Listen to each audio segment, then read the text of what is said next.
नमस्कार साथियों, मैं अनीता श्रीवास्तव आपका हार्दिक अभिनंदन करती हूँ। श्रीमद् वाल्मीकि रामायण में आज का प्रसंग है संपाति का निशाकर मुनि को अपने पंख के जलने का कारण बताना। उनके इस प्रकार पूछने पर मैंने बिना सोचे समझे सूर्य का अनुगमन रूप जो दुष्कर एवं दारुण कार्य किया था वह सब उन्हें बताया। मैंने कहा, भगवान, मेरे शरीर में घाव हो गया है तथा मेरी इंद्रियां लज्जा से व्याकुल हैं, इसलिए अधिक कष्ट पाने के कारण मैं अच्छी तरह बात भी नहीं कर सकता।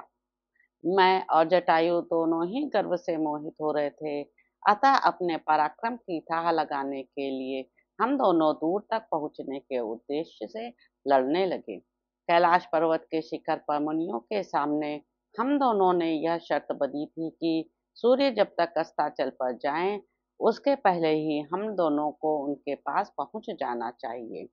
यह निश्चय करके हम साथ ही आकाश में जा पहुंचे।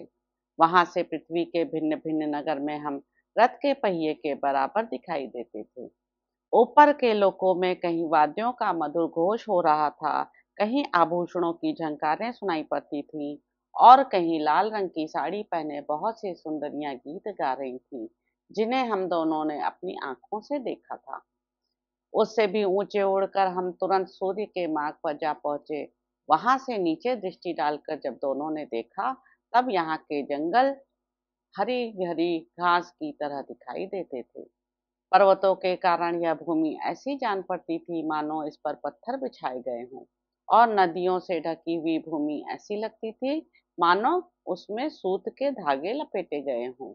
भूतल पर हिमालय, मेरू और विंध्य आदि बड़े बड़े पर्वत तालाब में खड़े हुए हाथियों के समान प्रतीत होते थे। उस समय हम दोनों भाइयों के शरीर से बहुत पसीना निकलने लगा। हमें बड़ी थकावट मालूम हुई। फिर तो हमारे ऊपर भय, मोह और भयानक मूर्छा ने अधिकार जमा लिया। उस समय न दक्षिण दिशा का ज्ञान होता था, न अग्निकोण अथवा पश्चिम आदि दिशा का ही। यद्यपि यह जगत नियमित रूप से स्थित था, तथापि उस समय मानो युगांत काल में अग्नि से दग्ध हो गया हो, इस प्रकार नष्ट प्राय दिखाई देता था। मेरा मन नेत्र रूपी आश्रय को पाकर उनके साथ ही हतप्राय हो गया। सूर्य के तेज से उसकी दर्शन शक्ति लुप्त हो गई। तदंतर महान प्रयास करके मैंने पुनः मन और नेत्रों को सूर्यदेव में लगाया।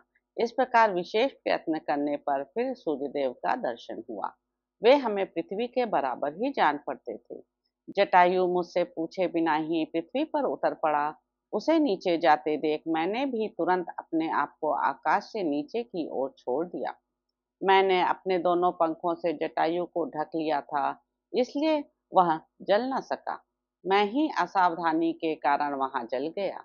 वायु के पथ से नीचे गिरते समय मुझे ऐसा संदेह हुआ कि जटायु जन स्थान में गिरा है, परंतु मैं इस विंध्य पर गिरा था। मेरे दोनों पंख जल गए थे, इसलिए यहाँ जड़वत हो गया।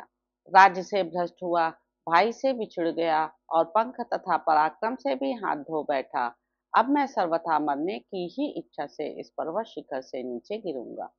तो इस प्रकार साथियों, किष्किंधा कांड में निहित 61वां सर्ग यहाँ पर समाप्त होता है। आशा है आपको यह अच्छा लग रहा होगा। इसके अगले अंक में आप जानेंगे कि निशाकर मुनि का संपाति को सांत्वना देते हुए उन्हें भावी श्री रामचंद्र जी के कार्य में सहायता देने के लिए जीवित रहने का आदेश देना। तो अब आपसे अगले अंक में मुलाकात होगी। मेरे YouTube चैनल संवाद विद अनीता को लाइक करें, शेयर करें, सब्सक्राइब करें। धन्यवाद साथियों।